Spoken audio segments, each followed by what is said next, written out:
Hola, qué bueno que nos visitas. Vamos a orar.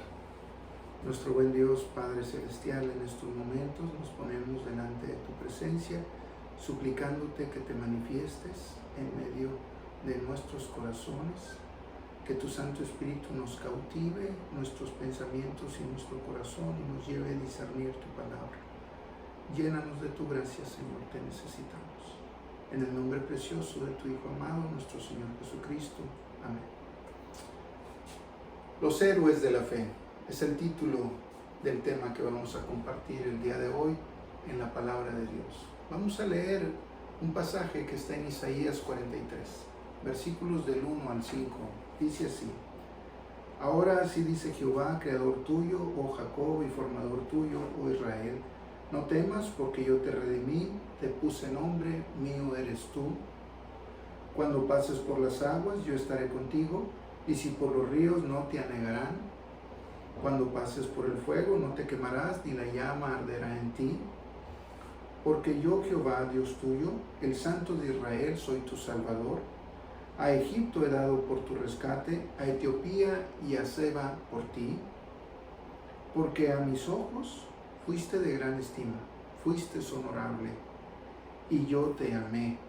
Daré pues hombres por ti y naciones por tu vida. No temas, porque yo estoy contigo, dice el Señor. Hermanos, cada uno de nosotros hemos conocido a muchísima gente, pero no nos ponemos a pensar en cada uno de ellos como lo que son en realidad delante de Dios. Hay verdaderos héroes en la fe en medio nuestro, sobrevivientes de pruebas, de tentaciones, de adversidades, de calamidades, de injurias, de injusticias, de persecuciones. Y en todos estos momentos que ellos padecieron estas circunstancias, Dios ha estado presente como el único espectador. Él ha contemplado toda la condición de la vida de pensamientos que el hermano o yo hemos estado pasando, la vida de reacción, la vida de acción, la vida de expresión, la vida de decisión, la vida de sentimientos y emociones. Nuestro Señor ha estado ahí. Ha sido espectador visual, activo, dinámico, reactivo, emotivo, de tal manera que Él ha visto nuestros sentimientos, nuestra angustia, los esfuerzos que hemos realizado por mantenernos de no caer.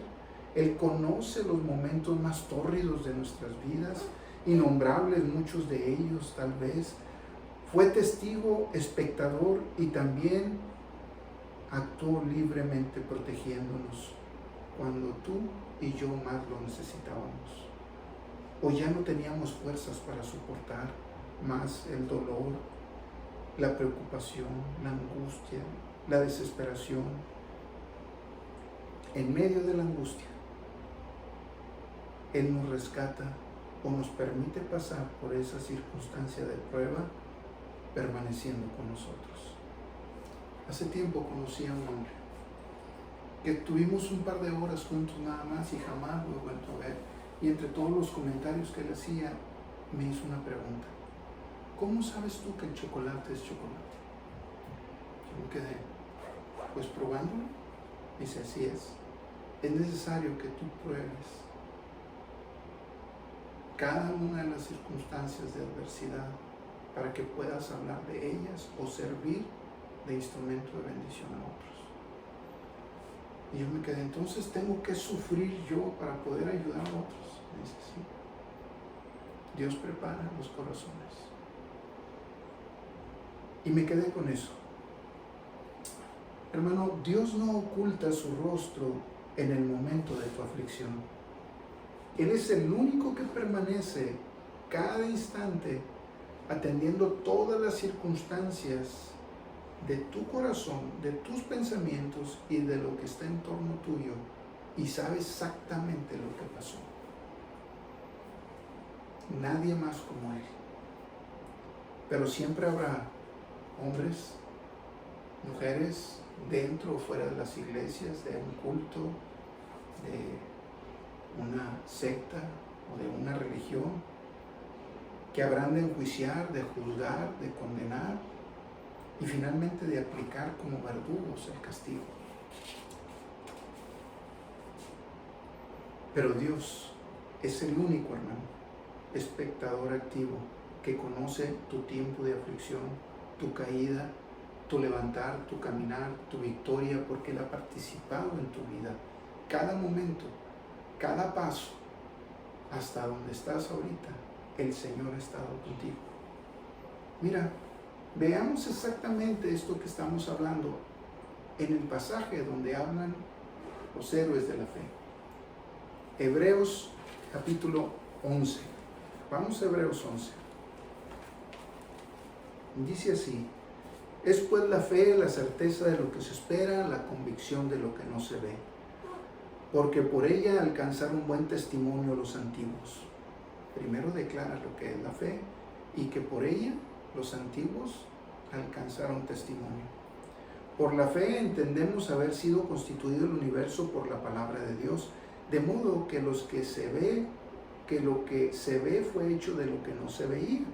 Y empieza a decir: por la fe Abel ofreció a Dios más excelente sacrificio que Caín, por lo cual alcanzó testimonio de que era justo, dando Dios testimonio de sus ofrendas, y muerto aún habla por ella. ¿Quién dice que fue el testigo? ¿A quién dio testimonio? A Dios. ¿Quién estaba presente como espectador? Dios. ¿Quién dio testimonio de la acción y la condición del corazón de Abel? Dios mismo. Enoc fue traspuesto para no ver muerte y no fue hallado porque lo traspuso Dios, y antes que fuese traspuesto tuvo testimonio de haber agradado a Dios.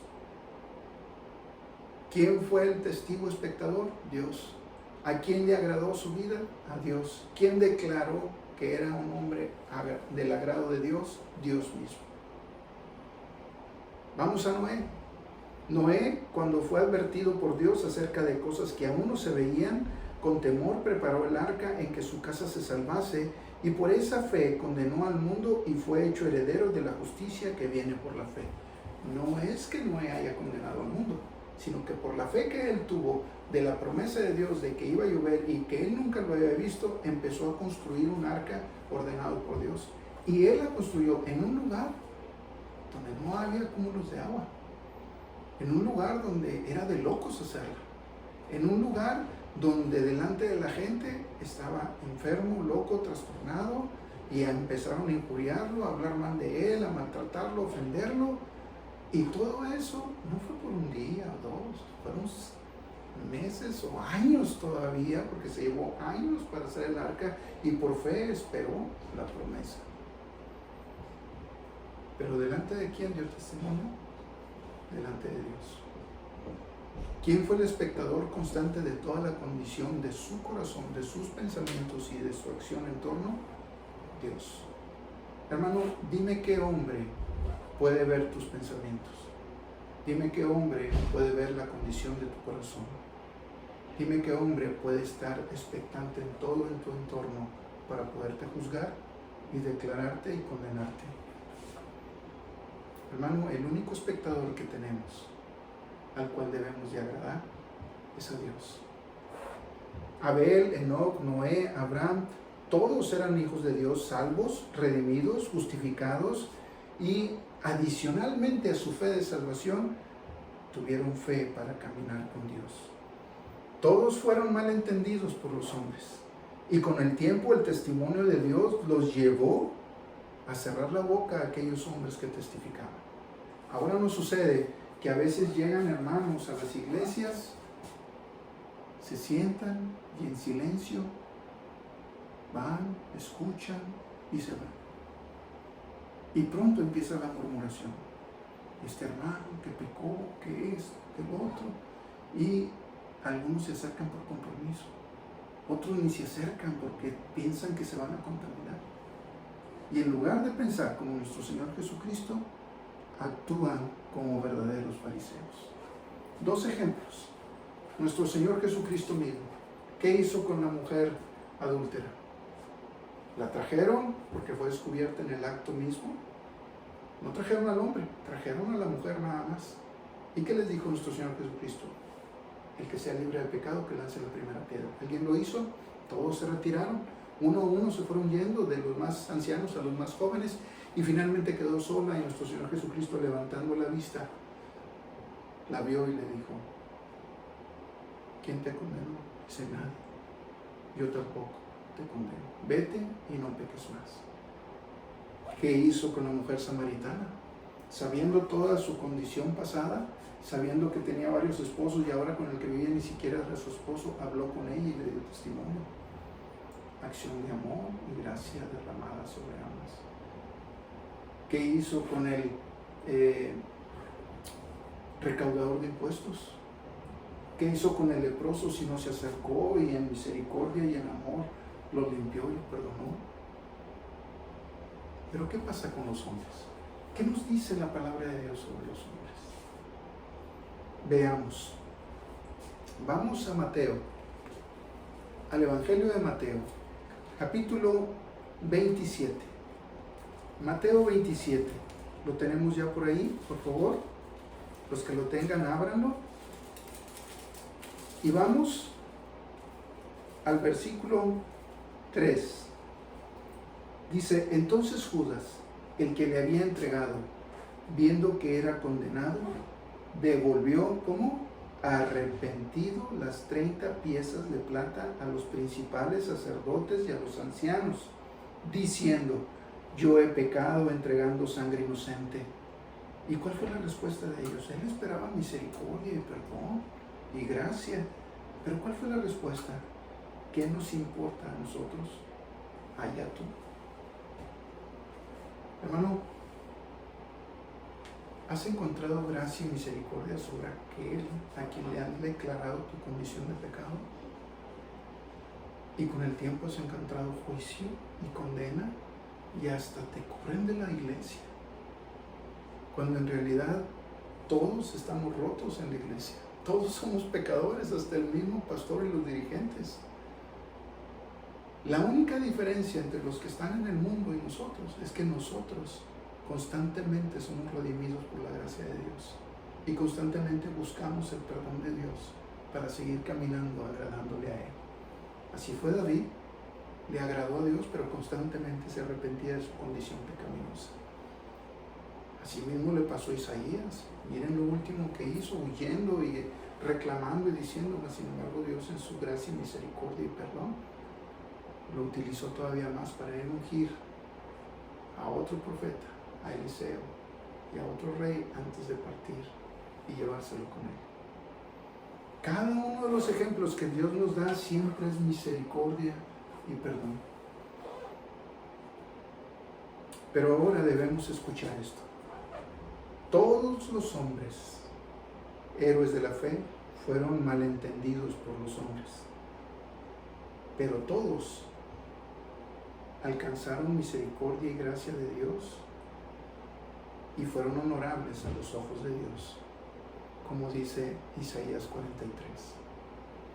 Hermano, no te preocupes por los marbetes o etiquetas que te han puesto desde hace muchos años. Ya el Señor te ha perdonado. Ya el Señor ha llevado a tu vida a una mejor condición, situación, inclusive de pensamientos como de acciones, si es que tú te has arrepentido delante de Dios. Porque Dios ya tiene el perdón para ti, pero es necesario que tú llegues delante de Él y declares tu condición de pecado. Y le digas: Señor, yo hice esto, esto y esto, perdóname, lléname de tu gracia. Y Dios, en su misericordia, derrama el arrepentimiento y te perdona. ¿Qué tipo de hijo de Dios eres tú? ¿Corres a consolar al pecador tratándolo con misericordia y gracia? ¿O eres de aquellos que les regalas tu ausencia y desprecio y juicio, declarándote como justo tú delante de los hombres? Me ha tocado conocer hermanos y hermanas que se burlan de tal manera que afectan los corazones de los hermanos que están caídos y que lo que necesitan es amor y gracia. Recordemos, todas las iglesias están hechas por hombres pecadores, hombres rotos, que necesitamos abrazarnos a nuestro Dios para que Él nos reconstruya, nos reafirme, nos fortalezca, porque lo más importante para Dios no es nuestro cuerpo, es el alma. Y el alma es la que va delante de nuestro Dios para la eternidad. Los verdaderos hijos de Dios son sobrevivientes de la fe en la gracia y la misericordia de Dios. Aprendamos juntos. Dios prueba los corazones. Él te pone muchas veces a un hermano sencillo, callado, en silencio, en medio de la iglesia, llenos de rumores por sus pecados, y solamente espera ver el Señor los corazones. ¿Cómo actúa cada hermano? E inmediatamente o se condena o da gracia. ¿Qué haces tú? Te llega la noticia de un pecado de un hermano y Dios está por probarte, ver la condición de tu corazón. Necesitamos que recordemos esto. Vamos a Mateo, capítulo 7, 20 versículos más atrás de donde estamos. Ahí estamos. Capítulo 7, versículo del 1 al 2. Dice, no juzguéis para que no seáis juzgados. ¿Cuándo nos han predicado sobre esto, hermano? Que yo recuerde en mis 30 años de caminar dentro de una iglesia, jamás escuché una predicación de estas. Porque con el juicio con que juzgáis, seréis juzgados, y con la medida con que medís, os serás medido.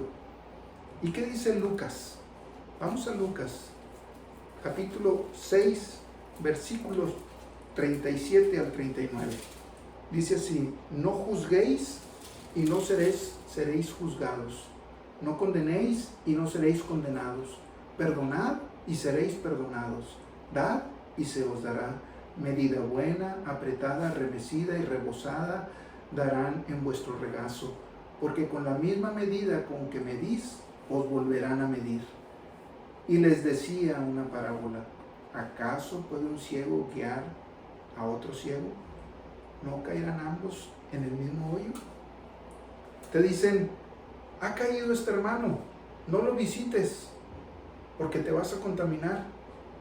Pero no fuiste ni testigo, no sabes qué fue lo que pasó, mas sin embargo te llegó el rumor y ya, porque aquel hombre con autoridad lo dice, tú lo vas a obedecer. Pero ¿qué es lo que dice Dios? Que con amor y misericordia no lo juzgues. Dios sabe exactamente lo que pasó y la condición que llevó. Hermano, ¿en qué condición te encuentras tú hoy? ¿Estás juzgando o estás siendo juzgado? ¿Estás siendo perseguido por injurias?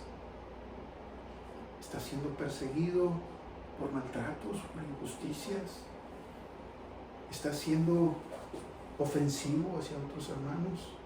Hermano, hoy en día existen verdaderos hijos de Dios que son héroes porque han sobrevivido por la gracia de Dios de todas las circunstancias por las cuales Dios les ha permitido pasar para fortalecer su vida espiritual. Hermano, no toda condición que parece mala es porque ha pecado o es porque Dios lo está castigando. Hermano, más que castigo hay gracia, más que justicia y misericordia. Recordemos siempre esto. ¿Conoces hombres que siempre hablan mal de la gente? ¿Conoces hombres que en algún momento actuaron mal contra ti? ¿Conoces hombres que hablan mal de ti a espaldas tuyas? Pregúntate esto. ¿Es de Dios esa acción? ¿O es una acción humana de protección propia? ¿Cuál es tu respuesta, hermano, cuando ves a un hermano en Cristo caer? ¿Crees todo lo que te dicen de él? ¿Y te impide actuar? ¿Y te alejas y le das tu ausencia y la espalda? ¿O eres de los que se acercan, lo llevas con misericordia y le muestras gracia y en tu corazón le perdonas pensando que lo mismo te pudiera pasar a ti. Mira, Judas es un claro ejemplo. Vamos a Mateo 27. Mateo 27 lo acabamos de ver, pero quisiera que volviéramos a ese punto específicamente. Mateo 27, del 3 al 5. Entonces Judas, el que le había entregado, viendo que era condenado, devolvió arrepentido las 30 piezas de plata a los principales sacerdotes y a los ancianos. Viendo arrepentido. Y declaró: yo he pecado entregando sangre inocente. Y el hombre dijo: ¿qué me importa? No hay misericordia. Allá tú, no hay gracia. ¿Cuál fue el error de Judas? Que fue a los hombres y no a Dios. Dice que estaba arrepentido. Yo he escuchado este pasaje y han dicho: es que no se arrepintió, tuvo remordimientos. No, es que llegó con el que no perdona y con el que condena. ¿Quién estaba atrás de esos hombres? Satanás. ¿Quién es el que perdona en misericordia, amor y gracia? Dios. ¿A quién vas a ir de ahora en adelante, hermano, a buscar perdón y misericordia? Delante de Dios, hermano. La cueva de Adulam es para ti. No solamente es un refugio, sino es un lugar donde Dios te restablece, te regenera y te lleva nuevamente a levantar, caminar en victoria, haciendo la obra. ¿Qué fue lo que hizo con David y sus soldados, su ejército? Llegaron en una pésima condición a la cueva de Adulam y Dios trató con ellos en el lugar de refugio, en el lugar fuerte. Y en ese lugar los preparó, los fortaleció, los animó y los llevó a conquistar y ser rey y ser el ejército del rey. De ahí salieron los 30 valientes de David. ¿Cuánto tiempo pasaron en la cueva de Adulam? Periodos de tiempo largos. Ahí están sobrevivientes de la fe. Entre nosotros hoy en día, ¿no? Tenemos hermanos, hijos de Dios, sobrevivientes, que Dios ha preparado para honra y gloria de Él. Hermano, que Dios te bendiga, que Dios te guarde, que Dios haga resplandecer su rostro sobre ti y tenga de ti misericordia. Y que la gracia de Dios sea con ustedes y también con nosotros.